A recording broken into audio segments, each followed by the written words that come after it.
Di video kali ini bisa ngebantu teman-teman supaya lebih luas, tidak kaku, khususnya percaya diri saat bicara di depan umum. Bagaimana caranya? Tonton terus, jangan di skip videonya.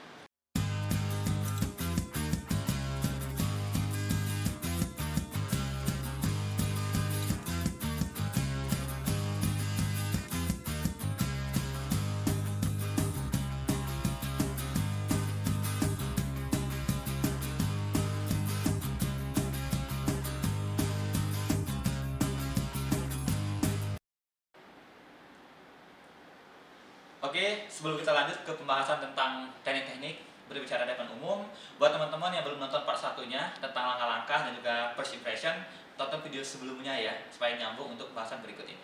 Oke, mari kita bahas dari sekarang. Oke, setelah minggu lalu kita bahas tentang first impression atau bagaimana membuat kesan pertama yang merupakan bagian dari teknik-teknik public speaking. Nah, teknik kedua yang akan kita bahas hari ini yaitu tentang pentingnya bahasa tubuh atau body language.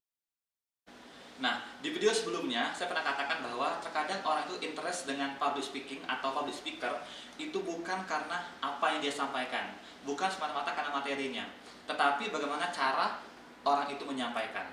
Nah, bahasa tubuh merupakan bagian penting untuk menjual diri kita supaya orang interest dengan kita, supaya orang tertarik dengan apa yang kita sampaikan.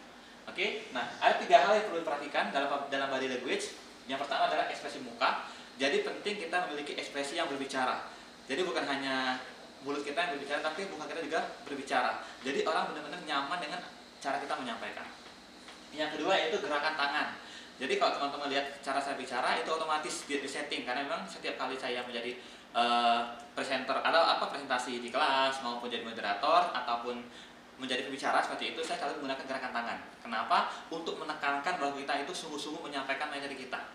Gitu. Hey, look at me gitu. Jadi benar-benar saya menekankan bahwa penting apa yang ingin saya sampaikan ke audiens gitu. Yang ketiga yaitu perbedaan posisi. Jadi jangan kaku duduk.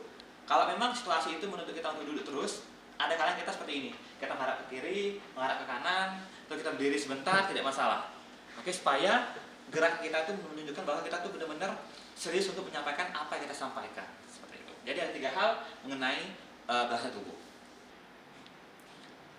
Nah, poin berikutnya atau teknik berikutnya yang perlu diperhatikan yaitu gunakan two-way communication atau komunikasi 2 arah. Nah, juga libatkan audiens. Jangan sampai kita, karena kebanyakan yang saya lihat dalam public speaking banyak orang hanya sibuk membacakan materinya atau hanya sibuk berbicara, dia lupa untuk melibatkan audiens. Maka tidak jarang terkadang audiens itu banyak yang mengantuk atau bosan dan jenuh dan sebagainya. Oke, kalau saya biasanya bagaimana caranya melibatkan audiens supaya ada two-way communication? Biasanya setiap materi yang saya sampaikan, saya akan ada studi kasus kecil. Dan saya minta 1, 2, 3 orang untuk memberikan pendapatnya. Atau saya bagi beberapa kelompok supaya mereka berdiskusi untuk memberikan pendapat dia tentang kasus tersebut. Gitu. Jadi itu salah satu cara untuk two-way communication. Dan banyak cara loh ya, ketika Anda bukan jadi seorang pembicara, hanya jadi seorang moderator, tetap libatkan audiens. Banyak cara untuk melibatkan audiens atau menggunakan two-way communication. Karena itu sangat penting untuk membangun hubungan dengan audiens dari awal sampai akhir. Karena kemarin kita sudah bahas tentang first impression, tapi ini lanjutan tentang first impression ya. Jadi setelah kita dapat kesan pertama, pertahankan sampai selesai materi itu. Jangan sampai hanya dapat kesan pertama, tapi ujung-ujung orang jenuh juga. Gitu.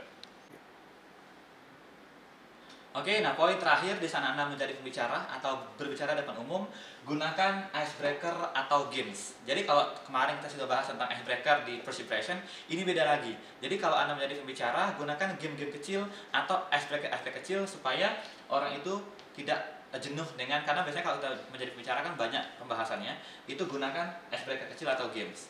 Bukan hanya materi sebenarnya, di sana Anda sedang rapat dan sebagainya. Kalau saya pribadi tidak masalah saya bikin icebreaker kecil atau canda-canda kecil supaya orang-orang langsung tetap ada hubungan baik dengan kita atau rapat yang baik dengan kita sebagai seorang pembicara. Jadi penting gunakan icebreaker atau game-game kecil. Nah, oke teman-teman, dari semua yang saya paparkan tadi, mungkin kita pernah bertanya-tanya gitu, bahwa kenapa ya si A, si B itu selalu jadi pembicara di mana-mana. Awalnya seperti apa gitu. Nah, setelah saya analisa bahwa itu tadi, jadi ya kita tidak hanya fokus pada pesan, tapi kita siapkan benar-benar dari langkah-langkahnya, teknik-tekniknya, dan fokus pada pesan yang ingin kita sampaikan. Nah, itu penting banget. Dan akhirnya saya berpikir bahwa di perjalanan saya ketika berorganisasi gitu ya, kenapa akhirnya saya bisa menjadi pembicara tentang kepemimpinan dan manajemen organisasi di berbagai kampus. Ada beberapa kampus dan juga ada beberapa organisasi etnis atau kedaerahan gitu ya. Kenapa saya dipercaya untuk menjadi pembicara ya? Padahal saya waktu itu belum S1 gitu loh. Tapi setelah saya pikir bahwa tidak semua orang itu tertarik dengan apa yang kita sampaikan, tetapi ada taste-nya gitu loh, ada poin atau ciri khas yang orang dapat dari kita. Jadi kalau saya menjadi pembicara, saya tidak akan menjadi, misal saya mengidolakan si A, saya tidak mau menjadi si A. Saya mengidolakan si B, saya tidak ingin si B. Tapi saya mencoba untuk meramu itu sendiri bahwa saya punya taste tersendiri. Jadi ketika misalnya di suatu organisasi mereka membutuhkan materi ini, ada yang langsung ngasih saran bahwa oh si A yang bagus isi materi ini, oh si B yang bagus. Kenapa? Ada taste-nya yang berkesan gitu. Nah, termasuk pada penutupan. Jadi biasanya setelah saya memberikan suatu materi, saya akan tutup, saya simpulkan sedetail-detail mungkin, baru saya ajak bercanda lagi. Misalnya cara seperti ini. Oke, itu saja materi yang bisa saya sampaikan. Semoga bermanfaat. Kalau ada bagusnya itu datangnya dari Allah Subhanahu wa taala. Kalau ada salahnya datangnya melalui kalian semua. Itu saja. Assalamualaikum warahmatullahi wabarakatuh. Nah, biasanya saya seperti itu. Ada hal-hal yang bikin orang terkesan bahwa oh, walaupun kita memberikan materi yang serius, tetapi tetap ada humornya gitu. Intinya ada taste, ada ciri khasnya gitu. Itu saja teman-teman semuanya untuk materi public speaking. Semoga bermanfaat. See you next time.